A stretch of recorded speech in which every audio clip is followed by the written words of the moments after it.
դուք ասացիք, որ մի քանի անգամ եք դիմել կառավարությանը, կնշեք։ Ճիշտ ասած, ես ի սկզբանե ներկայացնեմ, այո, մենք ի սկզբանե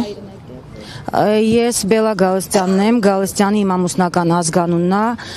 ես զոհվածին ծառայող Սասուն Ավանեսյանի հարազատ քույրն եմ։ Հենց առաջին օրվանից մենք որ եկել ենք, մենք ոչ մի րոպե կանգ չենք առել մեր այս խնդրի լուծմանը հասնելու համար։ Բազմիցս անգամներ դիմել ենք տարբեր կառույցներ, մի կառույցին ոչ թե մի անգամ, այլ մի քանի անգամ։ Ի սկզբանե դիմել ենք Կարմիր խաչին, ահագին ժամանակ Կարմիր խաչի հետ կապ պահելուց հետո, բայց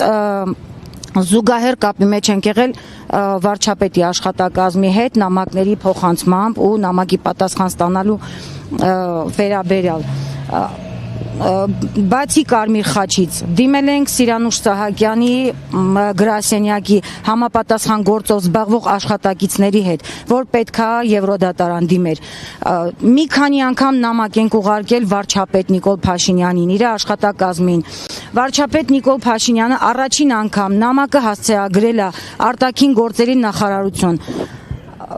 Ահագին ժամանակ սպասելուց մեծ ջանքերի արդյունքում ես ստացել եմ ընդամենը մի երկու տողանոց ընդհանուր սենց օդի մեջ մի հատ այնպիսի պատասխան, որ մեզ ընդհանրապես չի վերաբերում, այսինքն այդ հարցը միշտ բարձրաձայնվում է, բայց ոչ մի հստակ պատասխան, ոչ մի գործին նորմալ ընթացք տրվող ինչ-որ մի պատասխան չի եղել։ Որից հետո նորից ենք նամակ ուղարկել Նիկոլ Փաշինյանին։ Երկրորդ անգամ Նիկոլ Փաշինյանը նամակը հասցեագրել է ազգային անվտանգություն։ Պարոն Նիկոլ Փաշինյան, մենք հասկանում ենք ամեն ինչ։ Եթե մենք նամակը ուղարկում ենք ձեզ, մենք ակնկալում ենք հստակ պատասխան ձեր կողմից որպես երկրի ղեկավար։ Մենք քաջ գիտակցում ենք, ինչքան էլ որ դուք շեշտում եք, որ ազգային անվտանգության իրավասության շրջանակներում է տվյալ գործը, բայց միաժամանակ նաև մենք հասկանում ենք, որ ոչ մի կառույց չի գործի առանց երկրի ղեկավարի հանձնարարականի կամ որոշման արդյունքում։ Դա չի լինելու։ Մենք դա պարզ հասկանում ենք, գիտակցում ենք։ Ինչի համար է նամակները ուղարկվում։ Մենք ակնկալում ենք հստակ պատասխան Նիկոլ Փաշինյանից։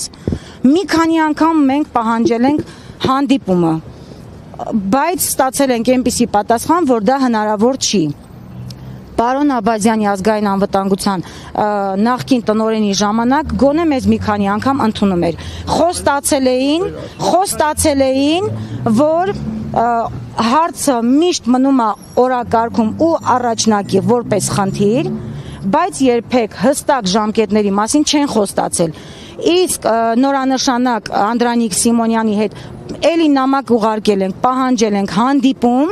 հարազատների հետ։ Մենք նամակի պատասխան որպես այդպեսին ստացել ենք, որ գրաֆիկի խիստ ծանրաբեռնվածության հետևանքով չենք կարողանում կազմակերպենք այդ հանդիպումը, առաջին իսկ հնարավորության դեպքում կկազմակերպենք հանդիպումը։ 2 տարուց ավել է արդեն, մենք սպասել ենք, մենք համբերատար, հանդուրժել ենք, սպասել ենք,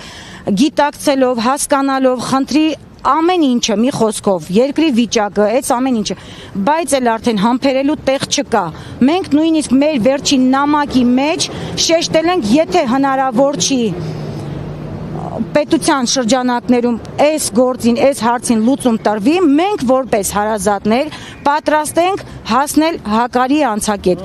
Գոնե մեր անխոչնդոտ հակարի հասնելը ապահովի, չենք ասում մեր անվտանգությունը ապահովի, այսինքն մեզ ոնց որ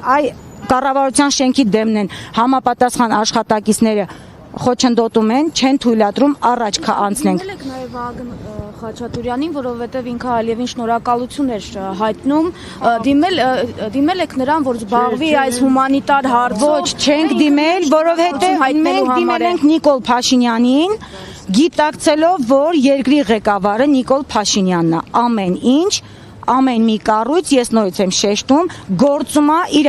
որևիցե որոշմամբ եւ հանձնարարականով։ Հնարավոր չի ոչ մի կառույց ինքնագլուխ ինչ-որ մի գործին կամ ընթացք տա կամ առավել եւս հարցին լուծում տա։ Իսկ ձեզ համար հասկանալի էր ինչու է շնորհակալություն հայտնում Ալիևին։ Դե Այսքան մեր կորուստներից հասկանում ենք, տեսել ենք, ամեն ինչից տեղյակ ենք, ուղղակի ամեն ինչ չենք մանրամասնում, ելի եմ ասում, մենք ակնկալում ենք մեր պատասխանն ու մեր հարցի, մեր խնդրի լուծումը Նիկոլ Փաշինյանից, քանի որ ինքը երկրի ղեկավարն է։